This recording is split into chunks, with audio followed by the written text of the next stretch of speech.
করিমগঞ্জের ও উত্তর ত্রিপুরা জেলার বিভিন্ন স্থান নতুন করে প্লাবিত, জনদুর্ভোগ চরমে। বরুণ দেবতা রুষ্ট হয়ে টানা বর্ষণের ফলে মঙ্গলবার সকাল থেকে নতুন করে প্লাবিত হলো করিমগঞ্জ ও উত্তর ত্রিপুরা জেলার বহু এলাকা।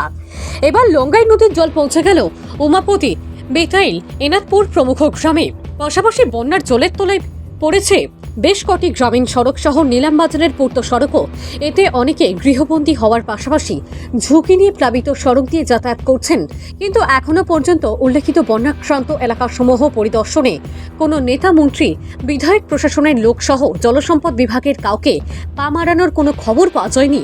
এতে ব্যাপক ক্ষোভে ফুঁসছেন এলাকার দুর্গতরা। ভানুচন্দ্রের রিপোর্ট, আসাম প্রাইম নেটওয়ার্ক। যে আপনার শনিবারই রানিবাড়ি নিলামবাজার বাড়ি যায় কাটাকাল কর্ণমধু। এই রাস্তায় দেখা যাচ্ছে এখন জল এসে গেছে।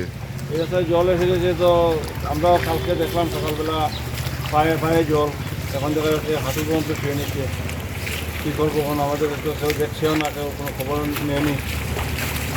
এখন পর্যন্ত তো কেউ আসে না, আমরা পাই না।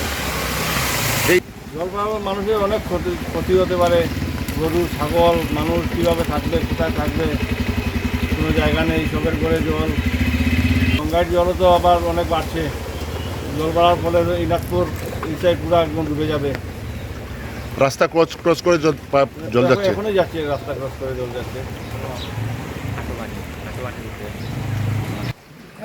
এমনিতেই আমরা যাই আসি, তো নদীর জল তো রাস্তা ক্রস করছে। ক্রস করছে তো এভাবে করেই, অন্য বছরে এভাবে করেছে। প্রশাসন থেকে লোক এসেছিল নাকি? আসেননি, এখনো আসেনি।